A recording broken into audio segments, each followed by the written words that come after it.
ემუქრება თუ არა ისრაელს საერთაშორისო იზოლაცია. რუსეთის დრონები პოლონეთის საჰაერო სივრცეში. როგორია ალიანსის რეაქცია. ევროპის აქილევსის ქუსლი. როგორ შეძლო საბჭოთა კავშირმა ნაცისტური გერმანიის დამარცხება. ლენდ-ლიზი. ჩვენს ისტორიული მოვლენების რუბრიკაში მოგიყვებით სულ რამდენიმე წამში. მე ნუგზარ რუხაძე ვარ.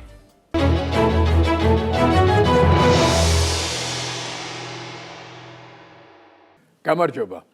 ისრაელის სამხედრო ძალებმა ქალაქ ღაზაზე კონტროლის დასამყარებლად სახმელეთო ოპერაცია ჩაატარა. ოპერაციის დაწყებამდე რამდენიმე კვირით ადრე ისრაელის მთავრობამ ქალაქ ღაზის მოსახლეობას ევაკუაციისკენ მოუწოდა. ისრაელის ვერტმფრენებმა ღაზაში პროკლამაციები გადმოყარეს, რომელშიც გაწერილი იყო მოსახლეობის ევაკუაციის მარშრუტები.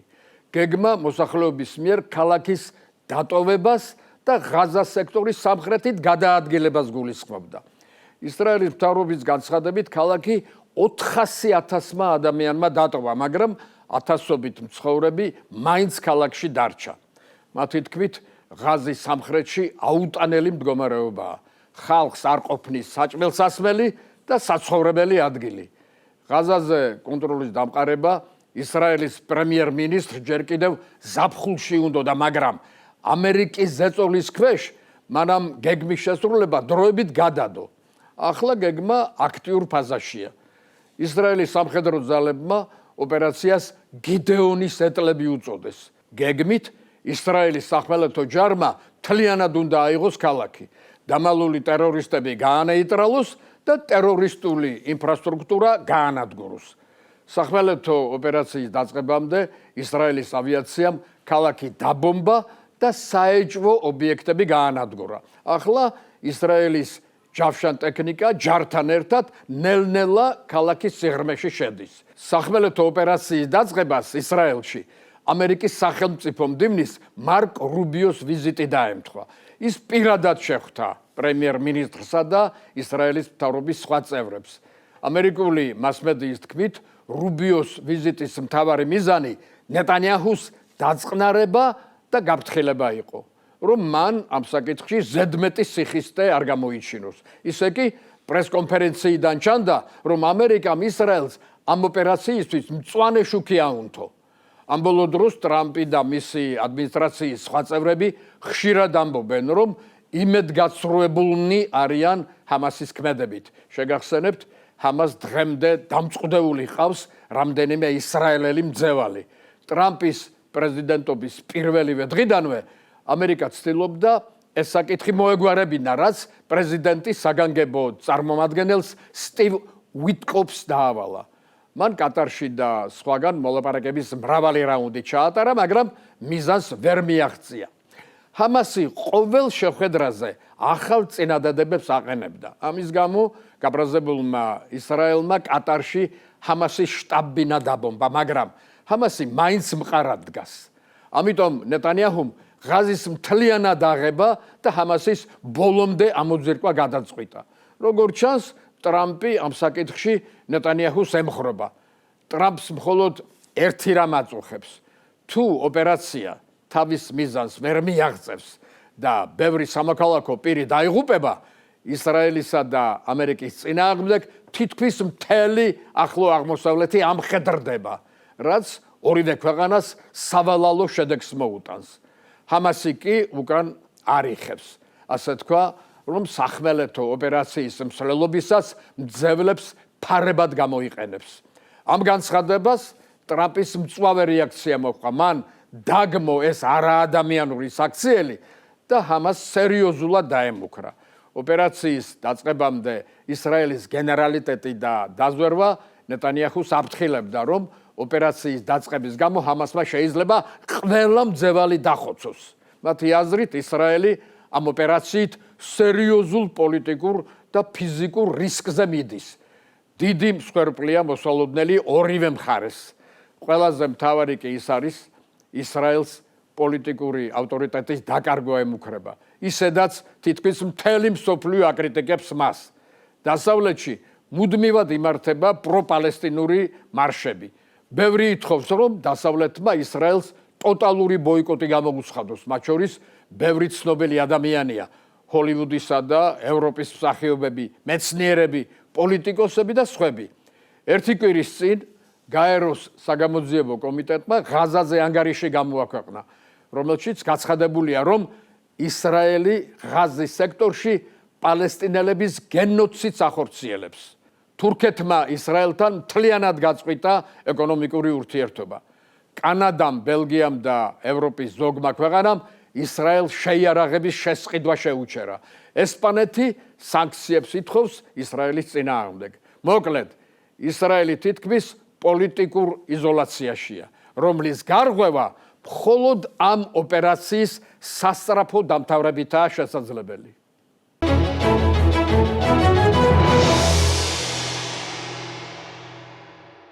ნატოს გენერალურმა მდივანმა ალიანსის აღმოსავლეთ ფლანგის გაძლიერების მიზნით ოპერაცია Eastern Sentry, აღმოსავლეთის გუშაგი გამოაცხადა, რომლის ფარგლებში პოლონეთის თავზე ბრიტანული ტაიფუნის ტიპის გამანადგურებლები იფრენენ. ამ გადაწყვეტილებას წინ უძღოდა მთელი მსოფლიოსთვის განსაჯელ თემად ქცეული ფაქტი, რომ ნატოს წევრ პოლონეთის საჰაერო სივრცეში სულ მცირე 19 დრონი შეიჭრა, რომელიც პოლონეთის ტერიტორიაზე მეზობელი ბელორუსიიდან შეფრინდა.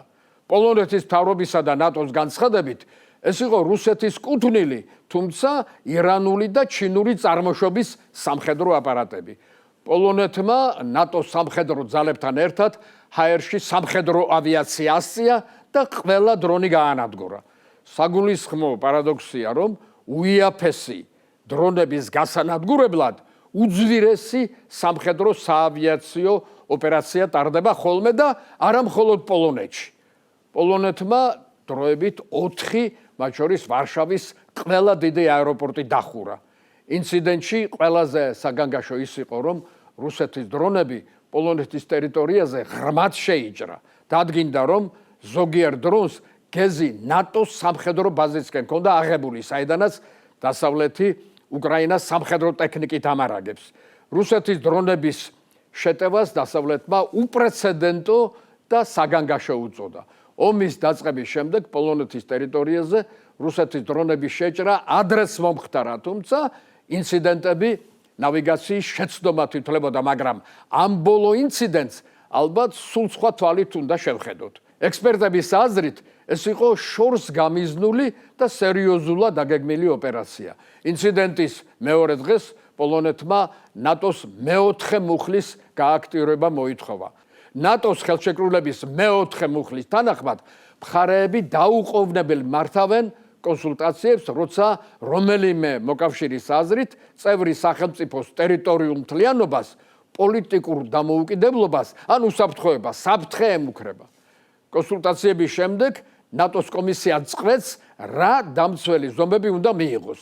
მეოთხე მუხლი ცნობილია, როგორც მეხუთე მუხლის წინამძღვარი. ევროპის თითქმის ყველა ლიდერმა ინციდენტი დაგმო. რუსეთი მწვავედ გააკრიტიკეს პოლონეთის პრემიერ-მინისტრმა დონალდ ტუსკმა და ნატოს გენერალურმა მდივანმა მარკ რიუტემ. საპასუხოდ მოსკოვმა ნატოს ხელმძღვანელობას მდგომარეობის გამწვავებაში დასდო ბრალი. დასავლეთის სპეციალისტებმა კი ინციდენტის შესახებ მსჯელობა გამართეს. ყველა სვამდა ერთ კითხვას: რატომ წავიდა რუსეთი ასეთ გამწვავებაზე და რა მიზანს ემსახურებოდა ოპერაციის დაწყება. ექსპერტთა უმრავლესობის აზრით, რუსეთმა დასავლეთის, კერძოდ ნატოს რეაქცია გამოსცადა. რუსეთმა კარგად იცის, რომ ამ ინციდენტით კიდევ ერთი წითელი ხაზი გადაიკვეთა. კრემლი დასავლეთის რეაგირებას აკვირდება. ევროპის რეაქცია კი ნელთბილი აღმოჩნდა. უპირველეს ყოვლისა, ინციდენტმა ნატოს თავდაცვაში დიდი გარღვევები აჩვენა. მიუხედავად იმისა, რომ შეტევას ელვისებურად უპასუხა. ალიანსის გენერლებმა სამხედრო აღჭურვილობის შესაძენად მეტი დაფინანსება მოითხოვა. ევროპა, მოგეხსენებათ, ამ საკითხში ძალიან ძუნწობს. ურსულა ფონ დერ ლაიენმა შესაძლო გამეორებითი ინციდენტის აღსაკვეთად თავისი გეგმა წამოაყენა, რომლის მიხედვით ევროკავშირი 6 მილიარდ ევროს გამოყოფს, რათა ნატოს შესაბამისმა სტრუქტურებმა სადაზვერვო დრონები შეიძინოს. მისი თქმით, 100-ზე მეტმა სადაზვერვო დრონმა უნდა გააკონტროლოს ევროპის აღმოსავლეთის საზღვარი, დაწყებული ბალტიის და დამთავრებული შავი ზღვით. როდის მოხდება ამ გეგმის განხორციელება, არავინ უწყის. ბოლო 10 წლებულზე მეტია ევროპა ამ საკითხში ძალიან მერყეობს. მას სურს თავდაცვისა და უსაფრთხოების საკითხებზე მხოლოდ ამერიკა აგებდეს პასუხს. ამერიკას კი ერთმნიშვნელოვნად აღარ სურს ევროპის დამცველი იყოს.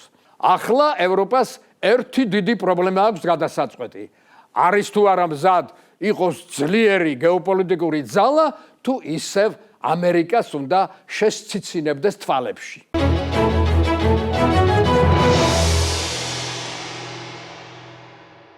ლონდონს მრავალრიცხოვანი დემონსტრაციის ტალღამ გადაუარა, მოწოდებით გავაერთიანოთ სამეფო. სახალხო გამოსვლის ორგანიზატორი და სულისჩამდგმელი ანტიმიგრანტული მოძრაობა და მისი ლიდერი სამოქალაქო აქტივისტი ტიმ რობინსონი იყო. პოლიტიკური კარიერის არ მქონე წინათ უცნობი რობინსონი დღეს საზოგადოების ყურადღების ცენტრშია. 2009 წელს მან და მისმა თანამოაზრეებმა ანტიმიგრანტული და ისლამოფობიური მოძრაობა ინგლისური თავდაცვის ლიგა დააარსეს. ლიგის მოწინააღმდეგეთა თქმით, დემონსტრაციაში 150,000 ადამიანი მონაწილეობდა. მხარდამჭერები კი ამბობენ, 1 მილიონამდე ვიყავითო. ასეა თუ ისე, მსგავსი მასობრივი დემონსტრაცია ლონდონს კარგახანია არ უნახავს. მსვლელობა ლონდონის ცენტრში დაიწყო, პარლამენტსა და სამთავრობო შენობებს ჩაუარა და ვატერლოოს სადგურთან გაჩერდა. დემონსტრაციის მონაწილეებს დიდი ბრიტანეთისა და ინგლისის დროშები ეჭირათ ხელში. საინტერესოა, რომ სწორედ ინგლისის დროშა გახდა ანტიმიგრანტული მოძრაობის სიმბოლო. მათი აზრით, ეს დროშა ზუსტად გამოხატავს მოძრაობის არსს. დემონსტრაციის მონაწილეთა ერთ-ერთ ლოზუნგზე ასეთი მოწოდება ეწერა: შეაჩერეთ ნავები. ამაში არალეგალური მიგრაციის შეკავება იგულისხმებოდა. მიგრანტები ხომ სწორედ ნავების საშუალებით აღწევენ ინგლისის მიწებს. ვატერლოოს სადგურთან გამართულ მიტინგზე სიტყვით ულტრამემარჯვენე პოლიტიკოსები გამოვიდნენ. მოულოდნელი იყო ილონ მასკის ვიდეო ჩართვა, რომელმაც დემონსტრანტებს გამამხნევებელი სიტყვით მიმართა. მან მსვლელობას პატრიოტული ერთიანობის დემონსტრირება უწოდა. მოკლედ, დემონსტრაცია მაჩვენა, რომ დიდი ბრიტანეთის მოსახლეობას ძალიან აწუხებს მიგრანტთა საკითხი. როგორც ინგლისის ერთ-ერთმა ულტრამემარჯვენე პოლიტიკოსმა ნაიჯელ ფარაჟმა განაცხადა, ამ გამოსვლით ინგლისის მოსახლეობამ მთავრობას ცალი თითის კომბინაცია აჩვენა. საქმე ის არის, პრობლემა მასშტაბურია არა მხოლოდ დიდ ბრიტანეთში, მთელს ევროპაში მწვავედ დგას მიგრაციის საკითხი. კონტინენტის მოსახლეობა უკიდურესად დაძაბული და შეწუხებულია. ევროპაში ულტრამემარჯვენეთა აღზევებას სწორედ ამ პრობლემის სიმწვავე მისცა ბიძგი. გერმანიაში ამან შექმნა პოლიტიკური ძალა, ალტერნატივა გერმანიისთვის, რომელსაც ექსპერტები არჩევნებში პირველ ადგილზე გასვლას უწინასწარმეტყველებენ. და მხოლოდ იმიტომ, რომ ეს პოლიტიკური ძალა არალეგალურ მიგრაციას ეწინააღმდეგება. ამ ბოლო დროს ანგელა მერკელის აღიარებას გაისმა, რომ გერმანიის ულტრამემარჯვენეების აღზევებაში მასაც ურევია ხელი. 2015 წელს მისი გადაწყვეტილებით 1 მილიონზე მეტი სირიელი შემოვიდა გერმანიაში. ყოფილი ბუნდესკანცლერის ამ ნაბიჯით დღემდე უკმაყოფილოა გერმანელი ხალხის უმრავლესობა. ანალოგიური მდგომარეობა ევროპის სხვა ქვეყნებშიც. ევროპელებს აწუხებთ, რომ მიგრანტთა ყველაზე დიდი ნაკადი ახლო აღმოსავლეთიდან და ჩრდილო აფრიკიდან მოდის, სადაც უმრავლესობა მუსლიმია. ისინი ძნელად ეწერებიან ევროპულ სინამდვილეში. არც დემოკრატიულ აზრებს იზიარებენ და არც სხვა დასავლურ ფასეულობებს. ძირძველი ევროპელები მომავალ შიშით უცქერენ, რადგან ასე თუ გაგრძელდა, ქრისტიანობა ევროპაში უმცირესობის რელიგიად იქცევა. მსოფლიო ისტორიის გადაწერის ტენდენცია არ ახალია. ანუ ხშირად ესა თუ ის ერი ისე წარმოაჩენს ხოლმე ზოგ ისტორიულ მოვლენას, როგორც ეს მის ინტერესებშია. მაგალითად, მეორე მსოფლიო ომის დასრულების შემდეგ საბჭოთა კავშირმა გააბატონა აზრი, რომ ნაცისტური გერმანია მხოლოდ საკუთარი ძალისხმევით დაამარცხა. რუსეთი დღემდე ცდილობს ამ საქმეში სხვა ყოფილი საბჭოთა ხალხების ღვაწლის დაკნინებას. ამ დროს ომში ყველაზე მძიმედ უკრაინა და ბელორუსია დაზარალდა. საქართველომ კი პროცენტულად თავისი მოსახლეობის ყველაზე დიდი რაოდენობა დაკარგა ბრძოლის ველზე. არსებობდა აზრი, რომ მეორე მსოფლიო ომის დროს საბჭოთა კავშირს მოკავშირეები ბევრით არაფრით დახმარებიან. იმ ცნობილ ამერიკულ ლენდ-ლიზსაც იშვიათად და მხოლოდ ნეგატიურ კონტექსტში მოიხსენიებენ რუსი ისტორიკოსები. არადა ლენდ-ლიზმა უდიდესი დახმარება გაუწია საბჭოთა კავშირს მტერთან გამკლევებაში. ინგლისური ტერმინი ლენდ-ლიზ სიტყვასიტყვით მიწის იჯარით გაცემას ნიშნავს. ამერიკული ინიციატივა ლენდ-ლიზი კი იყო სახელმწიფო პროგრამა, რომელიც ამერიკის პრეზიდენტს ნებას აძლევდა შეღავათიანი უპროცენტო სესხის სახით გაეცა იარაღი, სურსათი, სამედიცინო ტექნიკა და სხვა დანიშნულების საგნები ნებისმიერი ერისთვის, რომელიც შეერთებული შტატების თავდაცვას უწყობდა ხელს. მიმღები ქვეყანა ვალდებული იყო ომის დამთავრების შემდეგ გადარჩენილი აღჭურვილობა უკან დაებრუნებინა. მეორე მსოფლიო ომის დასაწყისში ამერიკა ნეიტრალურ პოზიციას ინარჩუნებდა. მაშინ ამერიკაში ჯერ კიდევ მძლავრობდა ჯორჯ ვაშინგტონის დროინდელი იზოლაციონისტური იდეები. ამერიკელ ხალხსაც და პოლიტიკოსებსაც მიაჩნდათ, რომ ომი ევროპაში მათ ქვეყანას არ ეხებოდა. პრეზიდენტი ფრანკლინ რუზველტი არ იზიარებდა ამ აზრსა და განწყობას. არ წმნებდა რა კონგრესს, რომ ამერიკა ამ ომში განზე ვერ დადგებოდა. ბოლოს და ბოლოს რუზველტმა კონგრესი დაითანხმა და 1940 წლის მაისის თვეში ლენდ-ლიზი ამუშავდა. ოღონდ მხოლოდ დიდი ბრიტანეთისთვის. 1941 წლის 22 ივნისს ნაცისტური გერმანია თავს დაესხა საბჭოთა კავშირს, რომელმაც ომის პირველივე დღეებიდანვე მილიონობით ადამიანი და დიდი ტერიტორია დაკარგა. მხოლოდ 1941 წელს 2 მილიონამდე საბჭოთა სამხედრო ჩავარდა ტყვედ. საბჭოთა მთავრობამ მოსკოვიდან ქალაქ კუიბიშევში გადასვლა გადაწყვიტა. გაჩნდა შეგრძნება, რომ დახმარების გარეშე საბჭოთა კავშირი მტერს ვერ შეაჩერებდა. წარუმატებლობის ერთ-ერთ მთავარ მიზეზად სტალინის ომამდელი რეპრესიების სახელდება. ძლიერი და ნიჭიერი საბჭოთა გენერლები და მარშლები ზოგი დაჭერილი და ზოგი დახვრეტილი იყო. გარდა ამისა, საბჭოთა არმიას თანამედროვე სამხედრო ტექნიკაც აკლდა. ომი რომ დაიწყო, ჯარისკაცების დიდი ნაწილი ავტომატებით კი არა, თოფებით იყო შეიარაღებული. ასეთ მდგომარეობაში მყოფმა საბჭოთა კავშირმა ამერიკას თხოვა დახმარება. რუზველტი და ჩერჩილი მზად აღმოჩნდნენ დახმარების გასაწევად, მაგრამ ამერიკის კონგრესი იდგა ვარზე. კონგრესის აზრით, ჰიტლერის ძველ მოკავშირეს, საბჭოთა კავშირს, ამერიკა არ უნდა დახმარებოდა. სანამ ამერიკის პრეზიდენტი კონგრესს დაითანხმებდა, ამერიკა საბჭოთა კავშირს საიდუმლოდ უგზავნიდა დახმარებას, რომელიც ოფიციალურად დიდი ბრიტანეთისთვის გამოყოფილ დახმარებად იყო გაფორმებული. ამიტომ ტვირთები ამერიკიდან ჯერ ინგლისში ჩადიოდა და მერე იგზავნებოდა საბჭოთა კავშირში. 1942 წელს ამერიკამ და საბჭოთა კავშირმა ოფიციალურად გააფორმა ლენდ-ლიზის ხელშეკრულება, რამაც საგრძნობლად გაადვილა საბჭოთა კავშირისთვის ტვირთების მიწოდება, რაც სამი სხვადასხვა გზით ხორციელდებოდა. პირველი იყო არქტიკული გზა. ატლანტის ოკეანით გემები მურმანსკში და არხანგელსკში ჩადიოდა. მეორე გზა ირანის გავლით სპარსეთის ყურეზე გადიოდა. მესამე კი საავიაციო ტრასა ალასკა-ციმბირი იყო. არქტიკული მარშრუტი ყველაზე მოკლე იყო, მაგრამ ამავე დროს ყველაზე სახიფათოც. ტვირთები მურმანსკში და არხანგელსკში ორ კვირაში ჩადიოდა, მაგრამ ამ გზას ხშირად გერმანელები ბომბავდნენ. დანარჩენ ორ მარშრუტს 3-4 კვირა სჭირდებოდა. ამერიკამ საბჭოთა კავშირს ჯამში 11,3 მილიარდი დოლარის ღირებულების იარაღი და აღჭურვილობა მიაწოდა, რაც დღევანდელი კურსით 20 მილიარდს აღემატება. საბჭოთა კავშირმა ამერიკისგან 13,000 ტანკი, 14,000 თვითმფრინავი, 400,000 ჯიპი და სატვირთო მანქანა, 8,000 ტრაქტორი და მილიონობით სამხედრო ტანსაცმელი, სამედიცინო აღჭურვილობა და წამალი მიიღო. სარაკეტო დანადგარი კატიუშა, რომელმაც ომის მოგებაში დიდი წვლილი შეიტანა, ამერიკულ მანქანას სტუდაბეკერზე იყო გათავსებული. ომი რომ მთავრდებოდა, თითქმის მთელი საბჭოთა არმია ამერიკული ჯიპებით, ეგრეთ წოდებული ვილისებით გადაადგილდებოდა და ამერიკული თვითმფრინავებით დაფრინავდა. უბრალო საბჭოთა ჯარისკაცი ყოველთვის თბილად იხსენებდა ამერიკულ სამხედრო ტანსაცმელს და ამერიკულ საჭმელს, რომელშიც ყავა და შოკოლადი შედიოდა. რა თქმა უნდა, ლენდ-ლიზი ამერიკის მხრიდან ქველმოქმედება არ იყო.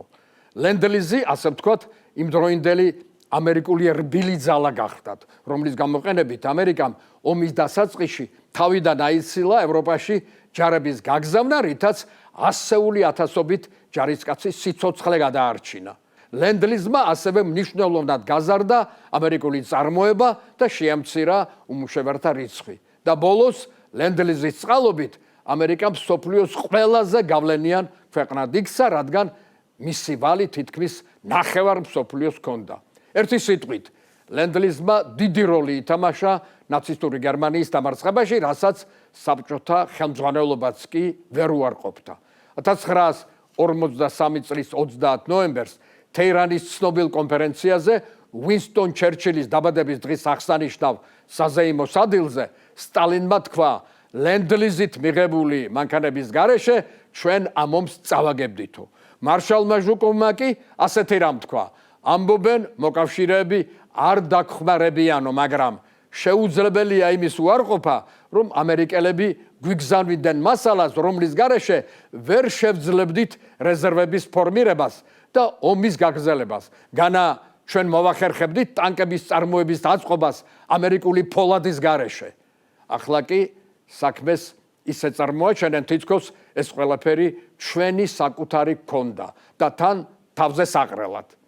ლენდ-ლიზის პროგრამა ოფიციალურად 1945 წლის 21 აგვისტოს დასრულდა. ამერიკამ დაიანგარიშა მის მიერ გაწეული დახმარება და ყველა ქვეყანას საგადასახადო შეტყობინება გაუგზავნა. თავდაპირველად საბჭოთა კავშირს 2 მილიარდ 600 მილიონი დოლარი უნდა გადაეხადა, მაგრამ საბჭოთა კავშირმა უარყო ეს ციფრი. 1958 წლის მოლაპარაკების შედეგად ამერიკელებმა ეს ციფრი გაანახევრეს და 30 წლის განმავლობაში მოითხოვეს ფულის დაბრუნება. საბჭოთა კავშირმა ამაზეც უარი თქვა. ცივი ომის დროს საბჭოთა კავშირმა ლენდ-ლიზის მნიშვნელობის დაკნინება დაიწყო. 1990 წელს მიხეილ გარბაჩოვისა და ჯორჯ ბუშის მოლაპარაკების შედეგად საბოლოოდ გადაწყდა, რომ რუსეთი მხოლოდ 674 მილიონ დოლარს გადაიხდიდა, რომლის დაფარვის ვადა 2030 წელს იწურებოდა, თუმცა რუსეთმა ვალის ხელსაკრელი რესტრუქტურიზაციის მიზნით 2006 წელს ვალი მთლიანად დაფარა. ასე დამთავრდა ლენდ-ლიზის პროგრამა და წერტილი დაესვა ლენდ-ლიზის პრობლემას. დღეს ასე დავასრულებ, მადლობა ყურადღებისთვის, მე ნუგზარ უხაძე ვარ და მომავალ შაბათს ისევ გეწვევით. ნახვამდის.